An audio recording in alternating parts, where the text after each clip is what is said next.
Un momento, por favor.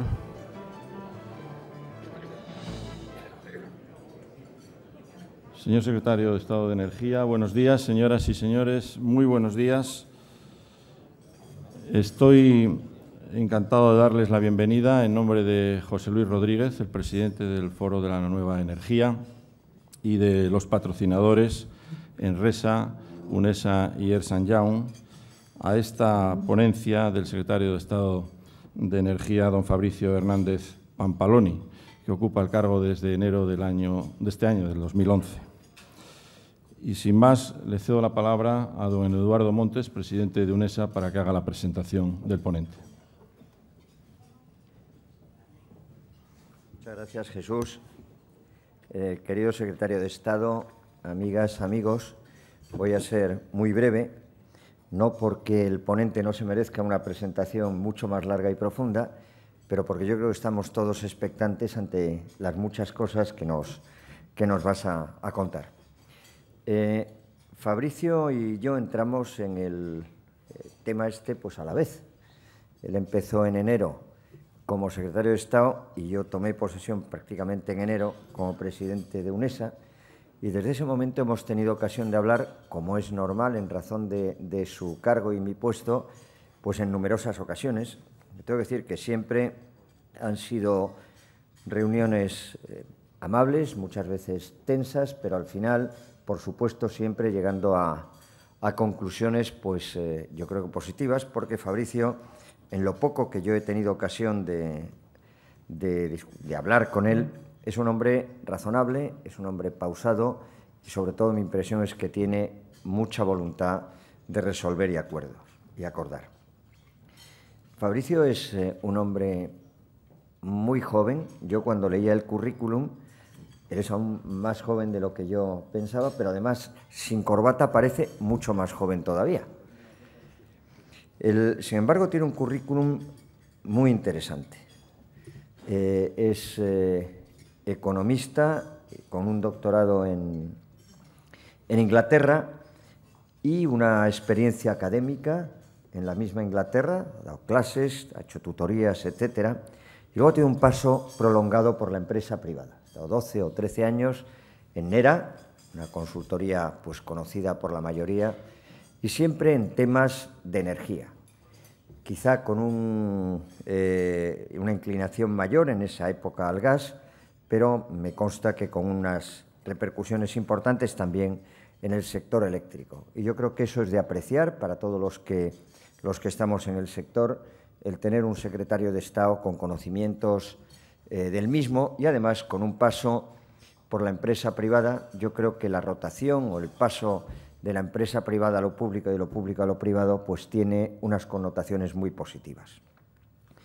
El papel que él aceptó con la Secretaría de Estado es un papel que no es sencillo. El sector eléctrico, que es un sector absolutamente apasionante, es uno de los servicios absolutamente básicos. Alguien me contaba o comentaba hace un momento tomando un café, hombre, es que claro, hablamos mucho del petróleo, pero si al salir de casa le das al interruptor y no se enciende la luz, eso es incomparable con cualquier otro problema que hayas tenido esa mañana. Es decir, es un servicio básico, es un servicio que en España está llevado por compañías, todas ellas grandes y pequeñas, altamente eficientes y con una serie de retos de la máxima trascendencia, de la máxima importancia, que Fabricio aceptó y está en ellos. Yo simplemente, por citar aquellos temas que me parecen fundamentales, yo creo que el vital y el que actúa de paraguas de todos los demás es el déficit de tarifa. El déficit de tarifa es un déficit que alcanza pues casi o en el entorno del 2% del PIB. 2% del PIB es una cosa muy, muy seria, como para tener mucho cuidado con ello. Por esto se editó o se publicó un Real Decreto para atajarlo y, en la medida de lo posible, en los próximos 3 años, que no exista ya y, a partir de ahí, realmente quitarnos de encima este enorme problema. El segundo aspecto que me parece fundamental es que España ha hecho una apuesta muy seria por las energías renovables, lo cual está bien, pero hay que tener en cuenta que la red necesita ser capaz de adaptarlas y tienen que ser, pues, como lo demás, en un tiempo determinado, seguras, competitivas, etcétera. Y para eso tienen que contar con el respaldo de las energías o de la generación de energía eléctrica tradicionales, ya que la energía eléctrica, entre otras lindezas, tiene la de que no es almacenable. Es una de las poquísimas cosas que no son almacenables. Luego, cuando no hay viento, etcétera, pues la ayuda es fundamental por parte de las centrales, digamos, entre comillas, tradicionales. Y, por último, no hay duda que desde el desgraciado accidente de Fukushima, pues tampoco ha ayudado para algo que parecía ser no un renacer, pero al menos sí un mantener en Europa y en el mundo, que es la energía nuclear, que hoy por hoy probablemente no existan muchas alternativas a ella, y que yo creo que es un tema que habrá que analizar y que en este caso se ha actuado desde España con una tranquilidad importante. Luego, querido secretario de Estado, yo no me extiendo ni un minuto más, todo el mundo está deseando que nos cuentes aquello que tengas previsto contar. Muchísimas gracias y buena suerte.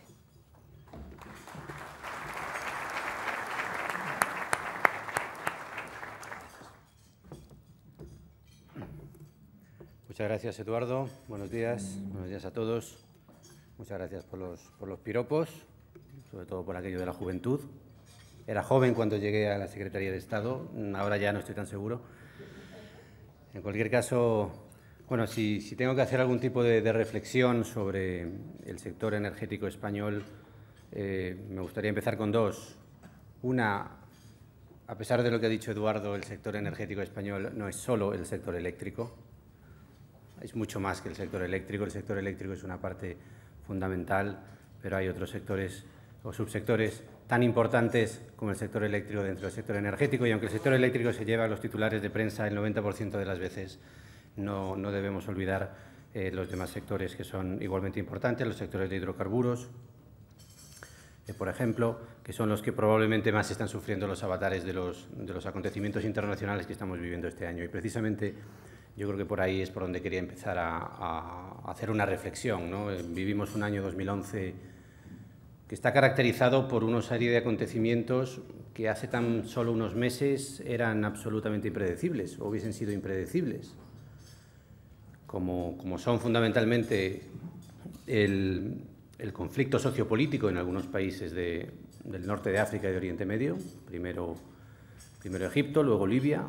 Eso ha llevado a un pequeño shock de oferta en el mercado petrolífero, con una reducción de la producción de los países de la OPEP de 1,2 millones de barriles día, que es la producción libia de crudo. Eso ha sido amplificado de alguna manera por la falta de acuerdo en el seno de la OPEP para poder suplir esa menor producción. Incluso hay algunos países como Arabia Saudí que han manifestado su voluntad de aumentar la producción, pero no ha habido un acuerdo y eso de alguna manera ha incrementado las tensiones en el mercado petrolífero. Y me refiero también, evidentemente, como ha dicho Eduardo, al accidente de Fukushima y a las consecuencias que eso está teniendo en todo el sector energético mundial. Por una parte, el accidente de Fukushima tuvo un impacto muy significativo en lo que es la demanda energética en, digamos, el gran gigante energético que es Asia, puesto que Japón es el principal país importador de energía de Asia. La falta de disponibilidad de más de 12.000 megavatios de potencia nuclear a corto plazo, con la crisis que el tsunami y el terremoto han provocado, crisis de demanda en la economía japonesa, ha llevado a corto plazo a una caída importante de lo que es las importaciones energéticas en Japón. Eso ha deprimido a corto plazo lo que es la demanda en la zona. Pero a medio plazo lo que se está descontando y lo que los mercados están empezando a descontar es el hecho de que toda esa producción nuclear, y quizás más, si es que los japoneses deciden parar más centrales nucleares, tendrá que ser sustituida por combustibles alternativos, y particularmente en el caso de Japón no hay mucha más alternativa que el gas natural, ¿no? Y eso está poniendo mucha presión en los mercados de combustibles y de materias primas, no de forma inmediata, insisto, porque todavía estamos bajo la óptica de la caída de demanda asiática, pero sí en el medio plazo ya se están empezando a descontar fuertes presiones al alza en los precios del gas natural en Asia para el próximo invierno, ¿no? Esto además ha tenido, digamos, un efecto bola de nieve, si se quiere, porque muchos países europeos, muchos países en el mundo, han replanteado de una manera, yo me atrevería a decir, drástica a algunos de sus programas nucleares. Me refiero sobre todo al caso de Alemania. Saben que Alemania ha decidido modificar su programa nuclear, estableciendo un calendario de cierre de todas sus centrales nucleares, cierre entre 2015 y 2022, básicamente. Ese cierre va a implicar efectos importantes sobre los mercados energéticos europeos. Algunos se están viendo ya, otros se verán más adelante. Estamos hablando de más de 21.000 megavatios de potencia, más o menos la misma potencia nuclear que hay en España ahora mismo. Y claro, toda esa potencia nuclear tendrá que ser sustituida de nuevo, tendrá que ser sustituida o por gas natural, que es, digamos, lo más probable a corto plazo, o por energías renovables, o por mayores importaciones de Alemania del resto de países europeos, lo cual obligará al resto de países europeos a poner en producción toda la capacidad que tengan instalada o incluso a instalar más. Y eso, a su vez, está generando, y seguramente va a seguir generando, una serie de presiones sobre el precio del gas en Europa, esto lo estamos viendo ya, y sobre lo que es la demanda de muchos de los productos energéticos sustitutivos de la energía nuclear. Es evidente que todas estas tendencias son coyunturales. En energía, yo una de las cosas que probablemente más he aprendido es que la mayor parte de las decisiones energéticas siempre hay que pensarlas y hay que estructurarlas a largo plazo, a medio o largo plazo. Lleva tiempo hacer los proyectos, lleva tiempo invertir en infraestructuras, lleva tiempo incluso para los consumidores adaptar sus equipos de consumo a las estructuras de precios que van viendo que les convienen mejor.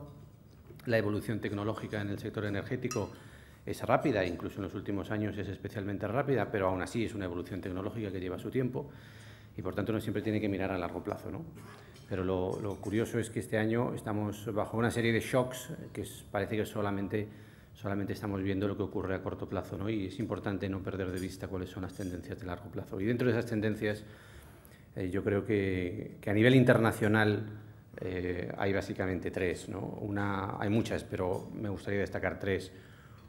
Por el lado de la demanda, como ustedes saben, vivimos, digamos, una época en la cual el crecimiento de la demanda mundial de energía se espera que sea enorme y que sea además enorme y fundamentalmente liderada por los BRICS.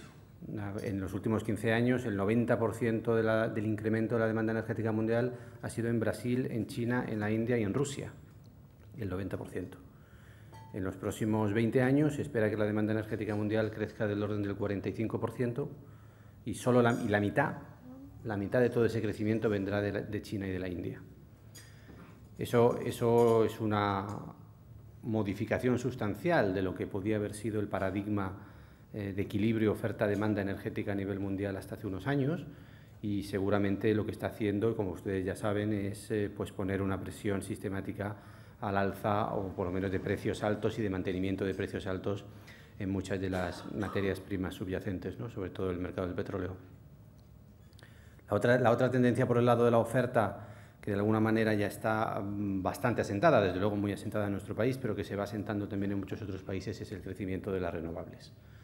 El crecimiento de las renovables es otra tendencia, yo diría que imparable, en línea con los compromisos de reducción de emisiones que los países que han adherido al protocolo de Kioto tienen asumidos, pero también muchos otros países pues están viendo las virtudes de las renovables en términos de mejorar, reducir la dependencia energética del exterior, en términos de, incluso en algunos casos ya, de competitividad, puesto que hay algunas renovables que ya se están acercando mucho al umbral de competitividad en mercados mayoristas competitivos. Y ese es un crecimiento que también se espera que continúe, ¿no? Me parece que la Agencia Internacional de la Energía prevé que para el año 2030-2035 se multiplique por 3 el peso de las energías renovables dentro del consumo energético mundial, ¿no? Y luego hay otro factor importante, otra tendencia importante que es muy variada, que tiene muchas aristas y que no se puede describir en detalle, pero que son básicamente las innovaciones tecnológicas. Las innovaciones tecnológicas son las que han permitido también el crecimiento de las renovables, que duda cabe, y ahí hay muchos aspectos, ¿no? Me gustaría destacar destacar unos cuantos que a nivel internacional se está viendo que tienen un impacto y los que yo creo que van a seguir teniendo un impacto, como es, en primer lugar, todo lo que es las tecnologías de carbón limpio, las tecnologías de captura y almacenamiento de carbono. Todas esas tecnologías, que es verdad que están todavía en una fase bastante incipiente, en una fase casi de I+D, algunas de ellas, pero son tecnologías que están destinadas a hacer posible la compatibilización del gran crecimiento en ciertas economías como China, como la India, que de alguna manera no tienen demasiados reparos en el tema de las emisiones y los puede hacer compatible con unos compromisos de reducción de emisiones que desde luego serían bienvenidos en el contexto de las conversaciones post-Kioto que se están teniendo, cumbre de Copenhague, Cancún, compromisos de Cancún. Este año tenemos el de Durban a final de año y digamos esas tecnologías sí pensamos que tienen un papel que jugar en el contexto internacional. Otro aspecto tecnológico importante y fundamental, aunque todavía digamos no ha llegado esa ola a Europa, es el tema del shale gas, lo que se llama las fuentes no convencionales de gas. Esto ha cambiado la cara del mercado del gas en Norteamérica, generando un exceso de oferta que ha reducido el precio del gas en más de un 40% en pocos años.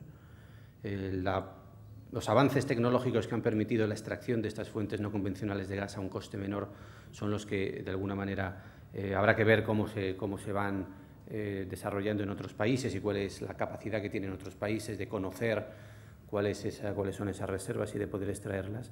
Pero desde luego ha cambiado la cara al mercado norteamericano y es uno de los factores que puede incrementar la oferta, en este caso de gas natural, a un coste relativamente bajo en los próximos años a nivel mundial, y eso también sería un factor que seguramente sería muy útil para digamos, afrontar ese reto de crecimiento mundial de la demanda tan fuerte que estamos viendo, ¿no? Y luego otra innovación tecnológica que aunque es más lluvia fina, pero que de alguna manera está ahí y es la que me lleva a venir aquí sin corbata hoy, no la corbata no es una innovación tecnológica muy reciente, pero sí es todo lo que tiene que ver con el ahorro energético. Todo lo que tiene que ver con las mejoras en las aplicaciones energéticas a nivel industrial, a nivel de cogeneración, a nivel de incluso consumidor comercial o consumidor doméstico. Esa lluvia fina de esas mejoras, la utilización de estándares cada vez más exigentes para lo que es el ahorro energético, es lo que está permitiendo reducir de una manera importante el consumo energético en muchos países, sobre todo evidentemente en los países occidentales, y es lo que de alguna manera contribuye a corto plazo a todos los objetivos fundamentales que tenemos en política energética, ¿no? Y que tenemos en España, como es reducir la dependencia del exterior, como es reducir las emisiones. No hay nada que reduzca más las emisiones que la energía que no se consume, eso es evidente, ¿no? Y también es importante tener en cuenta que todo el ahorro energético es lo único que permite reducir la factura energética a corto plazo. En un contexto donde los precios de las materias primas pues tienen una tendencia al alza a nivel mundial y donde nadie escapa de esa tendencia, ahorrar energía es lo que realmente permite reducir la factura y permite contener ese incremento de costes, ¿no? Incluso a nivel de usuario individual.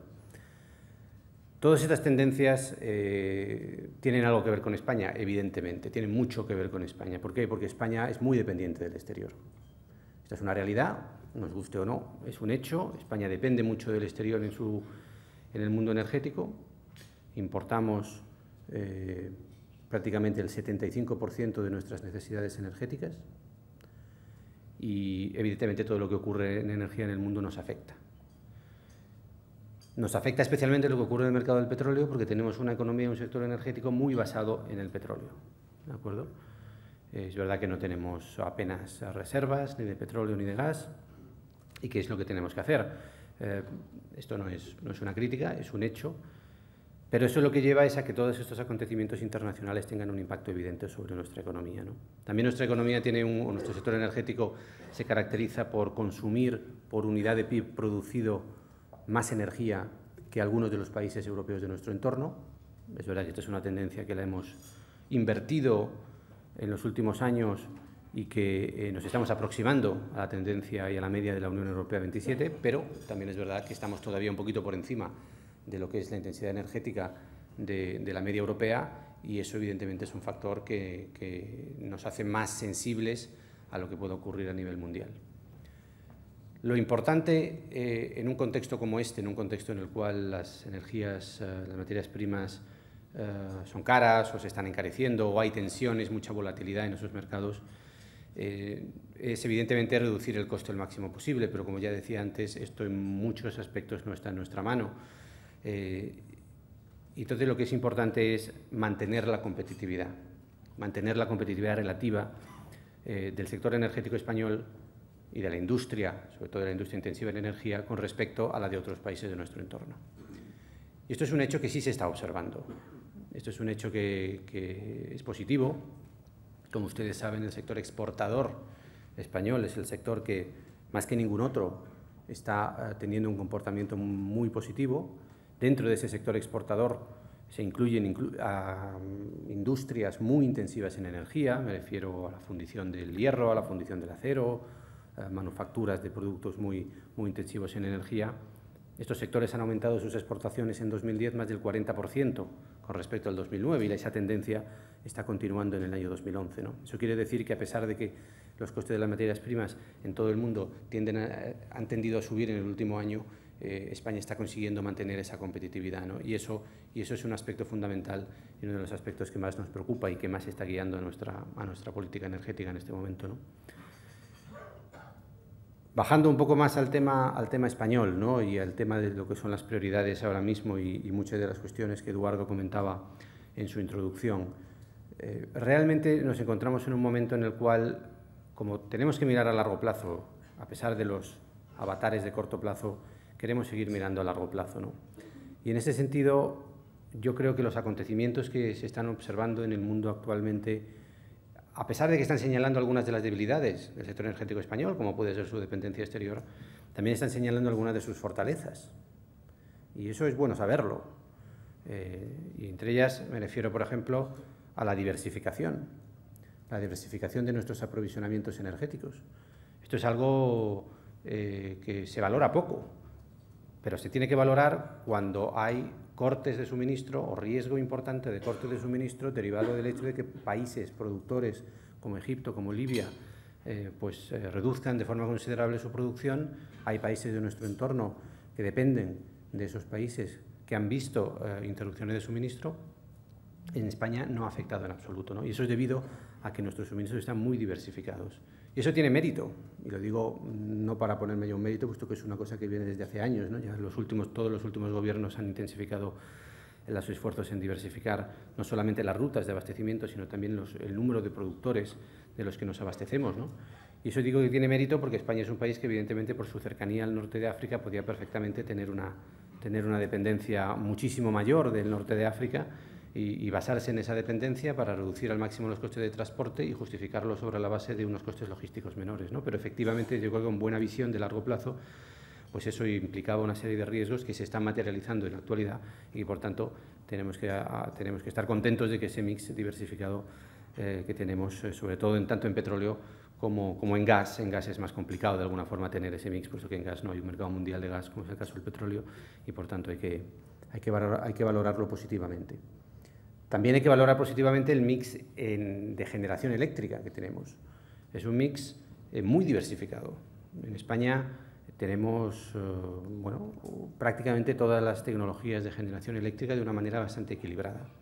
Y eso también es una fortaleza, en mi opinión, del sistema energético, ¿no? Es verdad que las renovables están avanzando, es verdad que ahora se están poniendo en cuestión algunas políticas nucleares, es verdad que el carbón contamina, pero en España yo creo que hemos encontrado un equilibrio bastante productivo y que nos protege bastante ante muchos de esos riesgos de fluctuación de precios de las materias primas subyacentes de los que hablaba antes. Y también me gustaría destacar el elevado grado de consenso que hay sobre ese mix. El mix de generación eléctrica, como saben ustedes, fue objeto de debate en el Congreso de los Diputados el año pasado.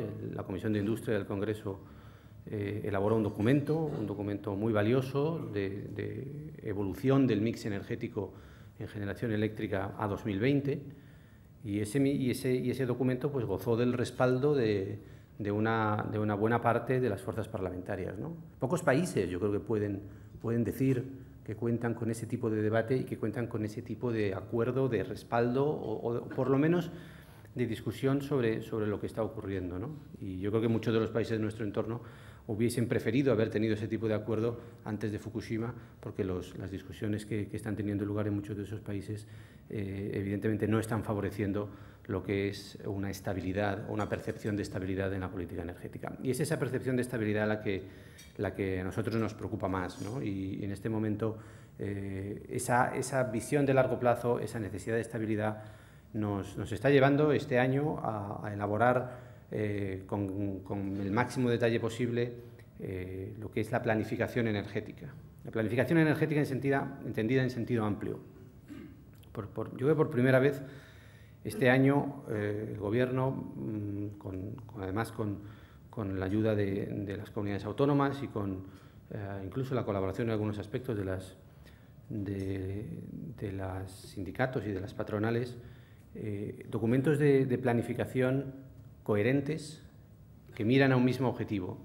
Me refiero básicamente a 4 ejes. Me refiero a la planificación indicativa de los sectores energéticos, que es la que de alguna manera engloba todo el contexto de demanda, todo el contexto general, ¿no?, de las tendencias generales que van a afectar a todo el sector energético. Me refiero al plan de energías renovables, me refiero al plan de ahorro y eficiencia energética y me refiero también a la planificación de las redes de gas y electricidad, que también es necesaria, ¿no?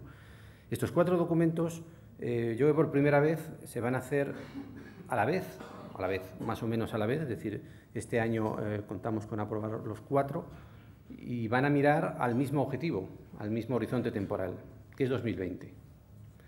Esa puesta en común yo creo que es buena, yo creo que es buena para la coherencia de los documentos de unos con otros. Creo que también es importante porque algunos de estos documentos se hacían anteriormente por periodos más cortos y, por tanto, el alargar el periodo, digamos, a documentos que vayan desde ahora hasta 2020 permite tener una visión más de largo plazo. Y también es importante porque 2020 es el año en el cual tenemos una serie de compromisos adquiridos en el contexto de la Unión Europea que tenemos que cumplir. Y, por tanto, de forma natural es el horizonte temporal en el que nos vamos a examinar sobre algunos de esos objetivos. Y me refiero al objetivo de reducción de emisiones, la reducción del 20% de emisiones respecto a los niveles de 2005. Me refiero a los objetivos en renovables, a que las renovables sean por lo menos un 20% del consumo de energía en 2020.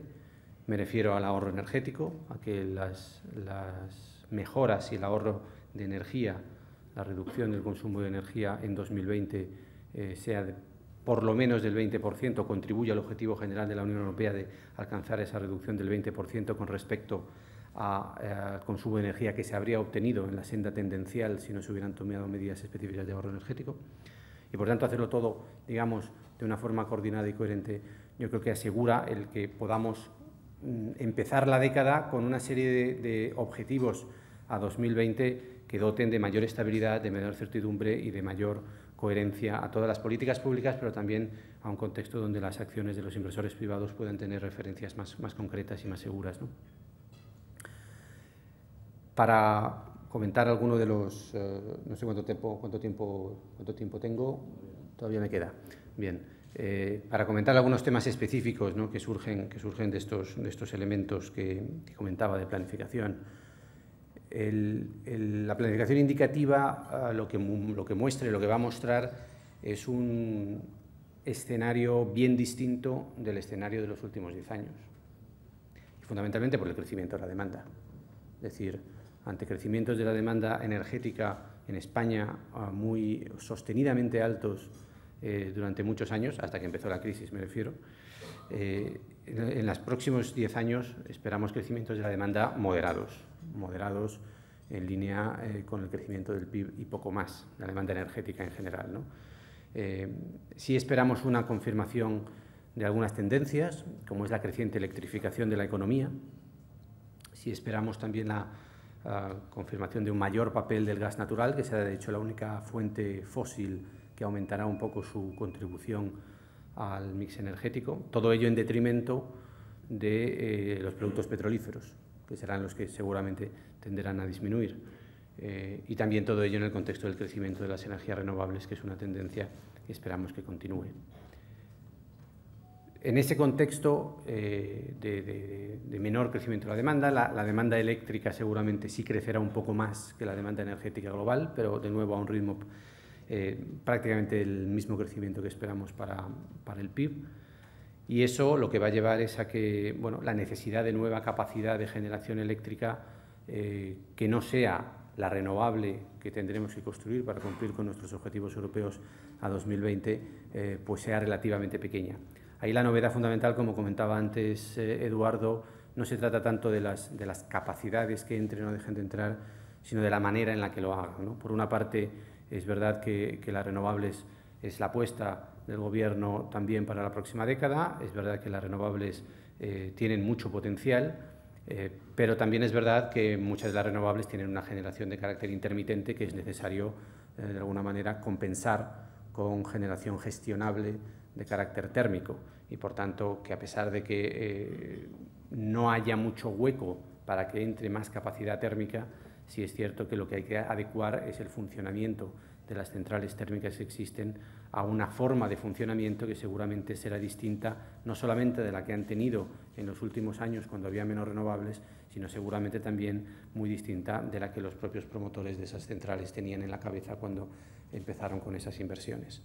Y eso, digamos, es uno de los retos, cuadrar, digamos, ese sudoku de cómo cada una de las fuentes de generación puede contribuir y puede hacerlo de manera integrada sin que ponga en peligro, digamos, el suministro y sin que tampoco encarezca el suministro de ninguna manera. De hecho, es algo que es una prioridad y que emana de alguna manera del escenario de planificación indicativa que tenemos.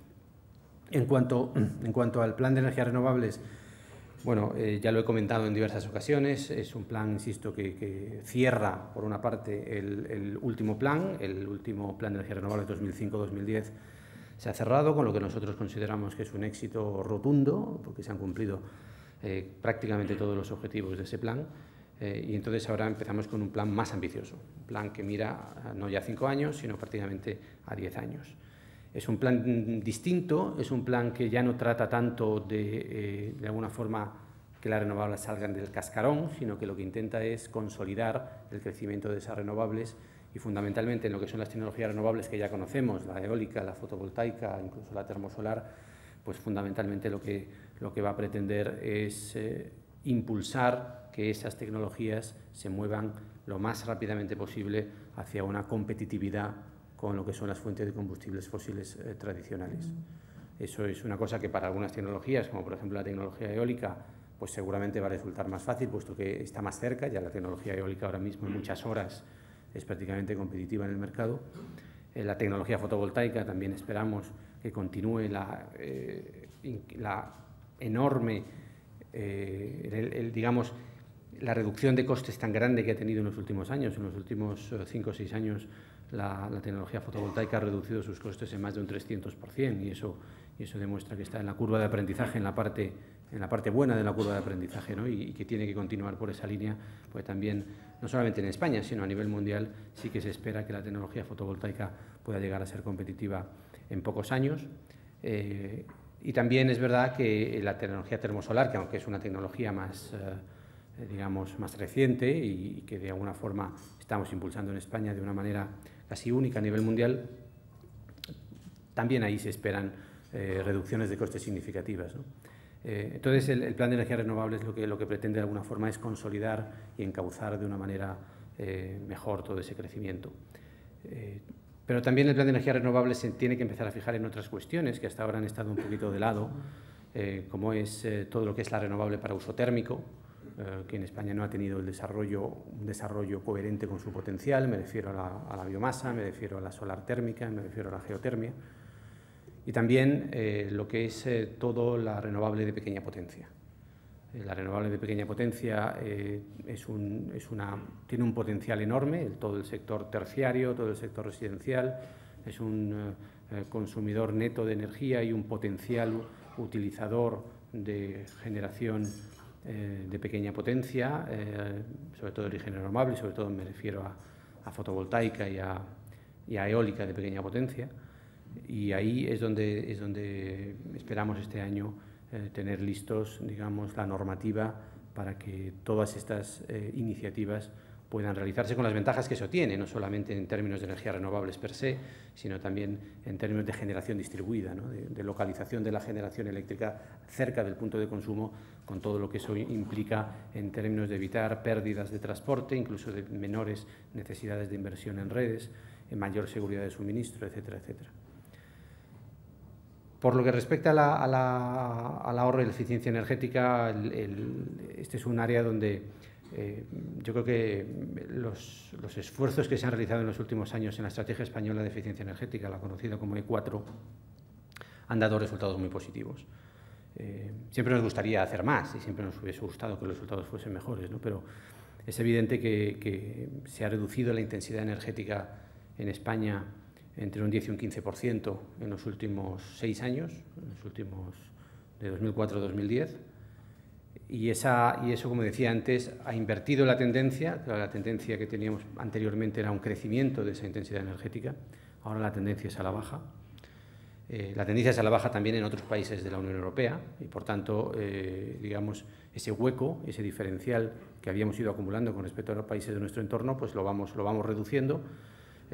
Lo vamos reduciendo despacio, porque también los países de nuestro entorno están tomando muchas medidas para ahorrar energía y debemos continuar en esa línea. Y en ese sentido, el plan de ahorro y eficiencia energética, el plan de acción, que es un plan que debemos enviar en breve a Bruselas, 2011-2020, lo que hace es dar continuidad a esa política, dar continuidad a los esfuerzos de ahorro y eficiencia y establecer toda una serie de medidas de actuación que nos permitan cumplir con los objetivos que tenemos a nivel europeo.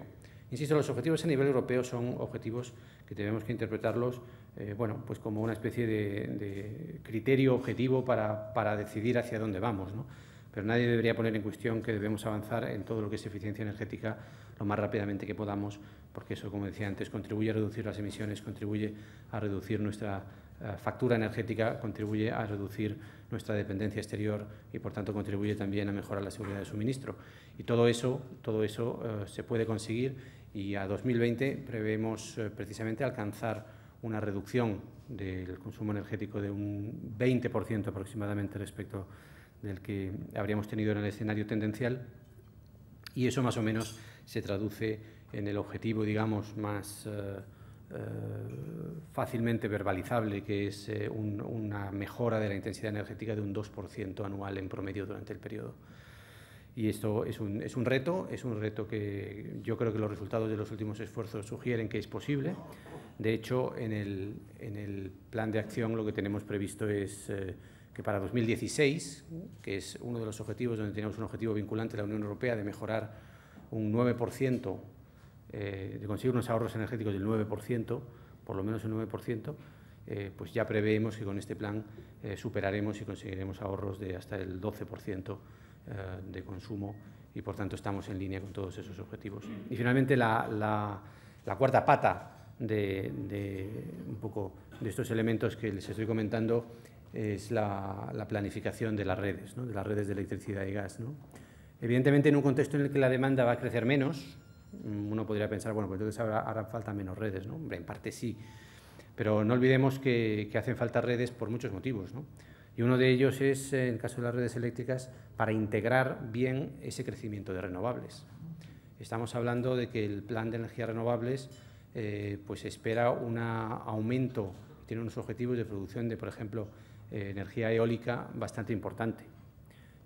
Los objetivos del plan de energías renovables están medidos en términos de energía, ¿no? Pero esa cantidad de energía producida se puede traducir aproximadamente a unos 15.000 megavatios de nueva potencia eólica que serán necesarios de aquí a 2020.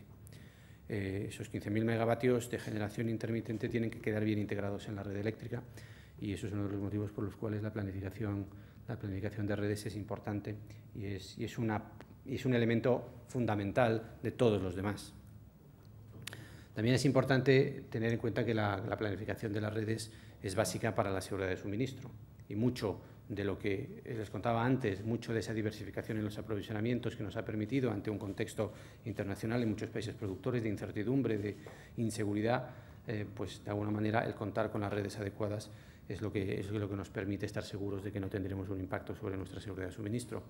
Y para eso una de las prioridades fundamentales es seguir fomentando las interconexiones de España con el resto de Europa fundamentalmente, y sobre todo me refiero con Francia y por ahí con el resto de Europa. Interconexiones tanto en gas como en energía eléctrica. Y eso, evidentemente, requerirá refuerzos de red, requerirá invertir en esas interconexiones y hay que planificarlo con tiempo, puesto que estas infraestructuras no se construyen de un día para otro. Reforzar las interconexiones es una prioridad a nivel europeo. Como ustedes saben, España ha sido especialmente insistente y sigue siendo especialmente insistente a nivel europeo sobre la importancia de estas interconexiones. La Unión Europea está de acuerdo. La Unión Europea en sus últimas comunicaciones ha enfatizado también la importancia del corredor España-Francia para las interconexiones. Eso es un apoyo importante para poder seguir adelante con estos proyectos y eso evidentemente es una de las cuestiones que nos importan mucho, no solamente por la seguridad, sino también para poder integrar las renovables, porque evidentemente integrar las renovables en un contexto de un sector energético relativamente aislado, con un nivel de interconexión escaso, es mucho más difícil que hacerlo cuando el nivel de interconexión es mucho más alto. Y estos cuatro elementos son los elementos que yo creo que van a configurar un poco el terreno de juego, digamos, en lo que se refiere a los escenarios tendenciales y los objetivos que vemos en materia de política energética 2020. Luego, evidentemente, toda esta ensalada de cifras y datos que son estos documentos y de objetivos tiene que estar salpimentada por medidas concretas que vayan haciendo posible que en cada uno de los sectores y subsectores pues se vayan llevando a cabo las decisiones pues que los inversores estimen adecuadas, pero de una manera que permita atraer la inversión y permita ir reduciendo además los costes energéticos, y donde no se pueden reducir porque la ola que viene de los mercados internacionales es demasiado fuerte, por lo menos aseguremos que seguimos siendo competitivos o incluso mejoramos la competitividad con respecto a los países de nuestro entorno. Esos son un poco los elementos, yo creo, fundamentales que les quería comentar hoy. Yo creo que si le parece bien pasamos a la parte de coloquio. Muy bien, muchas gracias.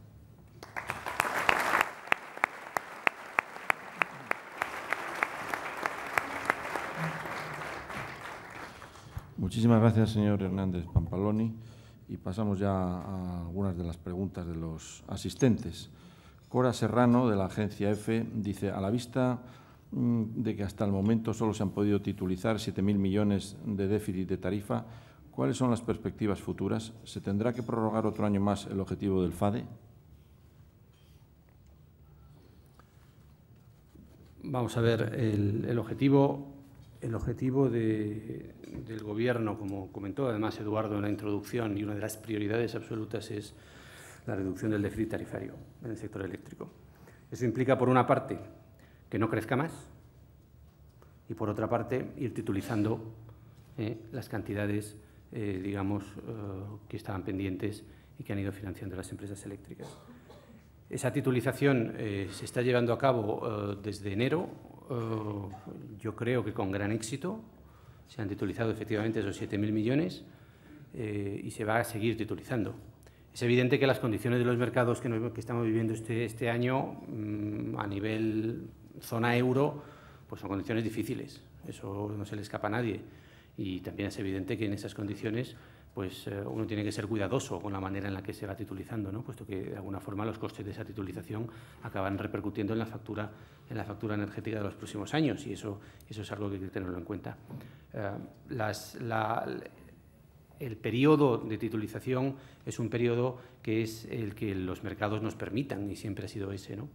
Por tanto, es verdad que las empresas que habían cedido sus fondos, sus compromisos al fondo de titulización, lo habían inicialmente cedido por un periodo de un año, hasta julio de este año, y ahora, pasado ese periodo, el fondo de titulización lo que ha hecho es preguntar a las empresas si quieren continuar y renovar esa cesión o no, y así es como lo han decidido las empresas, renovar, lo cual quiere decir que hay una confianza en que esta titulización siga funcionando, y ese es el objetivo que tenemos, y esperamos titulizar las cantidades que estaban previstas inicialmente durante este año.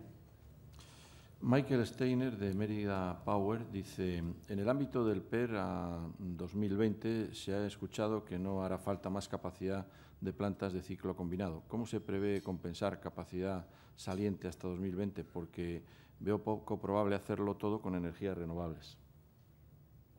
Bueno, los escenarios que estamos manejando de planificación indicativa lo que sugieren es que no va a hacer falta una capacidad significativa de térmica en este periodo. Puede que hacia el final del periodo sí, depende de si la demanda crece más o menos de lo previsto. También depende de si esas capacidades salientes, digamos, son mayores o menores de lo previsto, pero no se prevé una capacidad especialmente fuerte. Lo que sí puede ser es que haga falta capacidad de punta en algunos de los últimos años del periodo, y esa capacidad de punta habrá que ver cuál es la manera óptima de satisfacerla, que puede ser, digamos, con una capacidad de un tipo o de otro. Y en ese sentido, yo creo que el reto que se enfrentan los ciclos combinados y la capacidad térmica en general es precisamente el de ser una capacidad cada vez más flexible, ¿no? Que sea una capacidad que, gestionable como ya es, pero sea capaz de atender puntas y de ser mucho más flexible en el corto plazo, incluso operando menos horas de las que han hecho habitualmente, y en la medida en que sea así, si es posible que, de acuerdo con nuestros escenarios en los últimos años del periodo, pues pueda haber algo de capacidad térmica, pero en ningún caso estamos hablando de unas cantidades demasiado sustanciales de capacidad. Emilio Zurutuza pregunta: ¿para cuándo la nueva localización de residuos nucleares? Bueno, ya saben ustedes que el Gobierno es el que debe decidir sobre el almacén temporal centralizado. Todo el proceso de la convocatoria, la selección de las candidaturas al almacén ha sido un proceso que ha estado caracterizado por la transparencia, por la equidad, por la voluntariedad. Han sido solamente los municipios que voluntariamente se han presentado como candidatos los que han sido analizados, y también por la necesidad de alcanzar el máximo consenso posible con no solamente ayuntamientos, sino también comunidades autónomas. Es evidente que venimos hace un mes, poco más de un mes, de unas elecciones municipales y autonómicas, y que es evidente que ha habido que esperar a la constitución de los nuevos órganos de gestión para poder, de alguna forma, reactivar esa búsqueda de consenso, y en ese sentido el Gobierno tomará la decisión cuando haya alcanzado ese consenso, que nosotros estimamos que pueda ser relativamente rápido, porque simplemente un dato de todos los ayuntamientos, de todos los alcaldes, de los municipios candidatos a albergar el almacén, en todos los casos han salido reelegidos en esos ayuntamientos, ¿no? Y eso nos hace suponer que hay un cierto grado de consenso factible sobre la localización. Pero es una decisión que corresponde al Gobierno y que esperamos tomar cuando ese consenso se pueda alcanzar.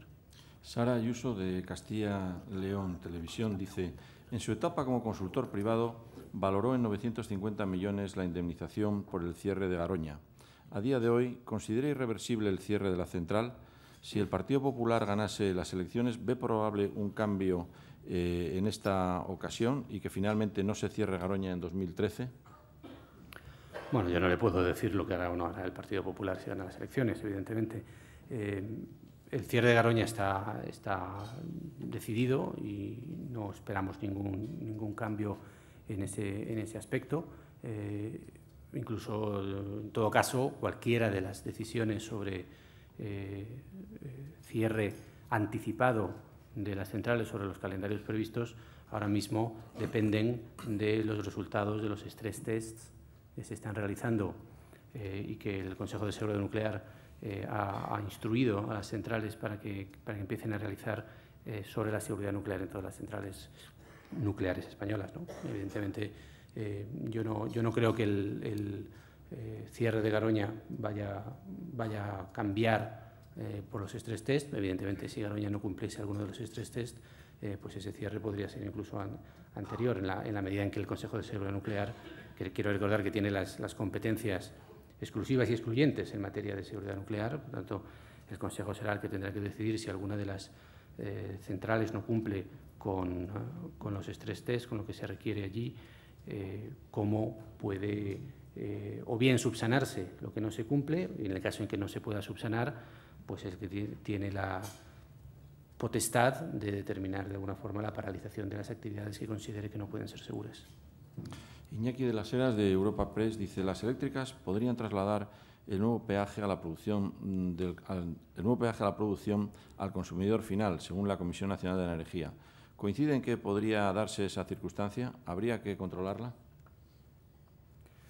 Bueno, no habría que controlarla en el sentido de que el mercado mayorista de electricidad, en la medida en que es un mercado competitivo, las empresas tendrán su estructura de costes y competirán en ese mercado, y ese mercado determinará cuál es el precio, ¿no? Es evidente que un peaje a la generación, que es un peaje que pensamos que es correcto, que es un peaje que está en línea con las directivas europeas, que está en línea con lo que hacen otros países de nuestro entorno. La generación elige dónde se coloca y, por tanto, también influye sobre cuál es el coste de las redes, y, por tanto, el hecho de que la generación no contribuya de alguna manera a sufragar el coste de las redes, pues es algo que no era de alguna forma normal, y entonces esto se ha subsanado. ¿En qué medida el precio del mercado va a reflejar este nuevo peaje? Dependerá de la competencia que existe entre las empresas. Es posible que lo refleje en cierto modo. Esto es una cosa que en la medida en que el sector es competitivo, lo reflejará al menor coste posible, ¿no? Y eso es lo que nos preocupa. Nos preocupa que el sector sea competitivo, no nos preocupa controlar cómo se trasladan esos costes, sino si es competitivo sabremos que se traslada al menor coste posible. Nacho Rabadán, de lasenergías.com, pregunta: ¿es partidario, tal y como propuso hace unos días el presidente de AERCO, de gravar los carburantes para conservar la red de carreteras? Bueno, vamos a ver, la fiscalidad sobre los carburantes es una fiscalidad que ahora mismo está en un proceso de revisión en contexto de la Unión Europea. Hay una directiva que se está ya hablando a nivel de la Unión Europea para que la fiscalidad energética sea más racional de lo que probablemente es ahora. No olvidemos que la fiscalidad energética ahora mismo es una fiscalidad que en gran medida es heredera de la crisis del petróleo del año 70. Ha llovido un poquito desde entonces, incluso diría que ha llovido de manera que ha cambiado bastante el sector energético, y por tanto es razonable plantear a nivel europeo si la fiscalidad energética de los carburantes y de otros productos energéticos es la adecuada, ¿no? Entonces, en esa línea, la propuesta de gravar los carburantes de una manera finalista para recaudar para algunos determinados conceptos es viable. Bueno, yo creo que en el contexto actual de un poco el criterio de caja única que se tiene en España sobre lo que es los ingresos fiscales no encajaría demasiado bien, pero es una cuestión que se puede plantear, ¿no? Evidentemente, si se puede plantear gravar los carburantes para financiar carreteras, pues también habría que plantear pues gravar los carburantes para financiar energías limpias y muchas otras cosas, ¿no? Evidentemente, si uno siguiera con esta lista de la compra, uno podría acabar grabando los carburantes con 50.000 cosas, y por eso es importante tener una visión de conjunto, que es lo que yo creo que se está haciendo a nivel europeo, y por tanto me parece que ese tipo de desarrollos tendrían más sentido una vez que esas discusiones de conjunto han tenido lugar. David Acea Lorenzo, de Infinita, Grupo Isolus, dice: la orden ministerial de costes de biodiesel ha finalizado todos los trámites reglamentarios para su entrada en vigor. ¿Por qué no se ha publicado aún? ¿Cuándo se publicará? Bueno, se publicará cuando el Gobierno lo estime oportuno, evidentemente. El Gobierno ha apostado por los biocarburantes de una manera fuerte, ha apostado en los últimos años por los biocarburantes, ha apostado en el plan de intensificación del ahorro energético que aprobó por acuerdo del Consejo de Ministros el 5 de marzo pasado. Se elevaron los objetivos de biodiesel, el contenido mínimo de biodiesel en los carburantes al 7% en contenido energético. Eso es un aumento ambicioso. No olvidemos que de cara a 2020 tenemos el objetivo europeo de que las renovables participen al menos en un 10% en el sector del transporte. Eso no se conseguirá solo con biocarburantes, se conseguirá también con vehículo eléctrico y con otras medidas. Pero está claro que hay una apuesta fuerte por los biocarburantes, ¿no?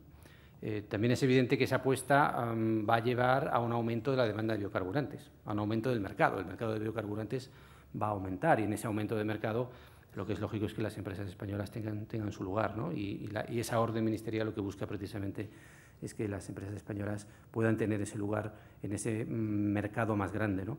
Es una orden compleja que tiene implicaciones sobre diversos aspectos que deben analizarse en detalle y con cuidado, pero que evidentemente una vez que estén analizados seguiremos adelante con ella y cuando el Gobierno lo estime oportuno se aprobará. Al Costa, de Alicol, plantea dos preguntas. La primera es, la reciente aprobación de hasta el 50% de biocombustible en el combustible de aviación por parte de los Estados Unidos crea oportunidades para ese mercado. ¿Cree que eso llegará a España? Y la segunda es, la caña de azúcar es usada como fuente de electricidad en países como Estados Unidos o Brasil. ¿España posee condiciones climáticas para esa planta? ¿Cree que es posible usarla así como se hace en esos dos países? Bueno, sobre el uso de bios en aviación me parece un desarrollo muy interesante, muy interesante. Yo no sé cuánto se puede llegar o cuán rápidamente se puede llegar, ¿no? Pero desde luego sí es un aspecto que me parece interesante, y en la medida en la que eso pueda aumentar el uso de biocombustibles, pues es algo que lo veremos con buenos ojos. Respecto al tema de la caña de azúcar, la verdad es que no lo conozco bien. Supongo que es posible, pero no es un tema que conozca bien y no tenemos, hasta donde conocemos, digamos, proyectos concretos en España que se hayan planteado con este combustible.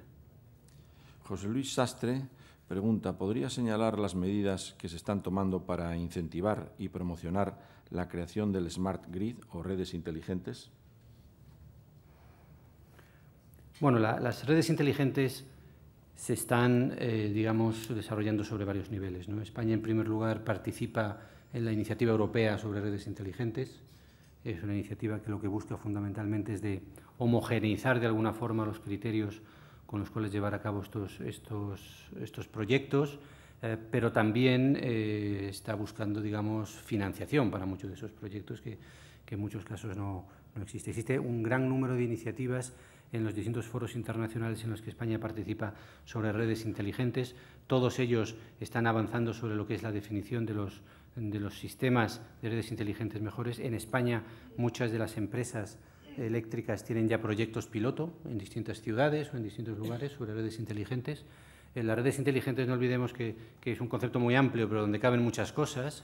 Caben no solamente redes per se, sino caben también todo lo que tiene que ver con contadores inteligentes, con contadores que permiten la telegestión, que permiten la lectura, que permiten la gestión de la red a nivel de baja tensión por parte de los distribuidores. Y en ese sentido, el Gobierno está en un contacto permanente con las empresas para elaborar de alguna forma y para avanzar en lo que es las redes inteligentes, ¿no?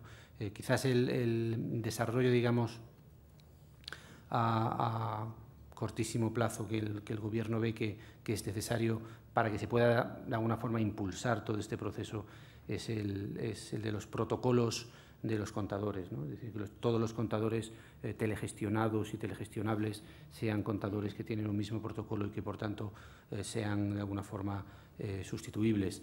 Esto es una cosa que no está resuelta a nivel europeo todavía, es decir, la normativa europea todavía no tiene un protocolo único, y por ahí es por donde se está avanzando y donde yo creo que son desarrollos no solamente muy interesantes, sino que absolutamente necesarios si queremos integrar, digamos, las renovables en la red, y sobre todo las renovables de pequeña potencia de una manera masiva. Juan Montes, de la agencia Dow Jones Wall Street Journal, dice, ¿cuándo lanzarán el primer concurso de eólica marina? ¿Cuándo prevé que España tenga una prima para los eólicos marinos en marcha? Bueno, la eólica marina es una tecnología que en España bueno, pues no se ha desarrollado, evidentemente, porque la tecnología terrestre primero es más barata y segundo todavía había mucho hueco para la eólica terrestre, pero sí se están analizando ya muchos proyectos experimentales de eólica marina. Existen ya proyectos experimentales en marcha, ¿de acuerdo? Existen proyectos experimentales como el proyecto Zephyr en la costa de Tarragona. Es un proyecto experimental, donde las distintas empresas pueden producir, evidentemente, y comprobar si sus prototipos de aerogeneradores marinos funciona mejor o peor, y todo eso evidentemente se puede hacer y en breve el Gobierno aprobará una normativa que permita y que de alguna forma aclare el desarrollo de todos esos proyectos. El Plan de Energías Renovables a 2020 prevé unos 750 megavatios aproximadamente de potencia eólica marina, ¿de acuerdo? Y en ese sentido pensamos que es una tecnología que tiene un futuro importante, ¿no? Es verdad que España tiene una característica diferencial con respecto a otros países que han desarrollado mucho más la eólica marina, y es que, de alguna forma, los desarrollos comercialmente viables de eólica marina actualmente son desarrollos que exigen cimentaciones a escasa profundidad, ¿no? Y nuestra plataforma continental se acaba muy pronto, ¿no? Es decir, muy rápidamente la profundidad tanto del mar Mediterráneo como de la cornisa cantábrica, quizás un poquito menos en el Golfo de Cádiz, pero decae muy rápidamente, ¿no? Y, digamos, a profundidades muy grandes las cimentaciones no son económicas. Por ahí los desarrollos tecnológicos son los que son muy prometedores, sobre todo lo que son en materia flotante, es decir, eólica marina flotante. Pensamos que es un desarrollo todavía novedoso, todavía probablemente en fase de I+D, pero que probablemente a largo plazo, a más largo plazo, sea lo que tenga más futuro para un país como España, ¿no? Que tiene esas características geológicas y geográficas. Teodoro González, de Iniciativas Energéticas de Burgos, dice: una cooperativa de productores de energía eléctrica, ¿cómo pueden consumirla sin que tenga que pasar por ninguna empresa eléctrica? Bueno, una cooperativa de consumidores, evidentemente como consumidor, en la medida en que esté conectado a la red, puede consumir energía, puede constituir su propia comercializadora y digamos, como consumidor podría, constituyendo su propia comercializadora, ir directamente al mercado mayorista y adquirir su energía, ¿no? Si es una cuestión que le merece la pena o no es otra pregunta, ¿no? Y probablemente los comercializadores y las empresas eléctricas pues tengan ya esas capacidades para poder hacer una serie de ofertas competitivas, pero evidentemente siempre tienen esa posibilidad. Última pregunta. Michael Douglas, de Oil and Energy News, dice: desde una Secretaría de Estado que tiene que planificar a medio y largo plazo, ¿cómo ve la situación política cuando todo indica que se van a adelantar las elecciones a otoño? Bueno, yo creo que, como decía antes, la planificación energética es necesariamente una planificación de largo plazo. Es una planificación y hay que hacer los deberes independientemente de los vaivenes coyunturales, independientemente de los vaivenes políticos, ¿no? Es evidente que tenemos una serie de objetivos que cumplir, tenemos objetivos ambiciosos en materia de energías renovables, en materia de ahorro energético, y en el contexto actual las empresas y los agentes en el mercado necesitan certezas, necesitan certidumbres, necesitan saber hacia dónde se va. Lo que no se puede es bloquear lo que uno hace, lo que uno quiere hacer, lo que uno debe hacer, simplemente porque hay una incertidumbre sobre el tema político, ¿no? Entonces, casi de alguna manera lo que yo diría es que la incertidumbre política evidentemente influye, no podemos ignorarla, pero debemos procurar que no altere, digamos, los objetivos que tenemos, en particular para este año, ¿no? Y yo espero que, independientemente de si hay o no elecciones anticipadas, todas esas medidas de las que he estado comentando puedan aprobarse y llevarse a cabo a lo largo del año. Pues muchas gracias, señor Hernández Pampaloni. Y ahora, en nombre de los patrocinadores, va a despedir el acto el presidente de Enresa, don José Alejandro Pina. Buenos días a todos. En nombre de los patrocinadores en San Young, UNESA y nosotros mismos, queremos agradecer al secretario de Estado esta conferencia, y sobre todo el coloquio que ha tenido. No ha evitado ninguna de las preguntas. Creo que una de las características del secretario de Estado, como ustedes habrán visto, es que es un hombre tranquilo en un sector en el cual precisamente no abunda la tranquilidad. Creo que esa tranquilidad ayudará a que, como él mismo ha dicho, siguiendo las pautas que la subcomisión del Parlamento ha planificado para el año 2020, todos los actores del sector puedan tomar las decisiones que les corresponden. Muchas gracias y a todos ustedes felices vacaciones, que nos veremos después de las mismas.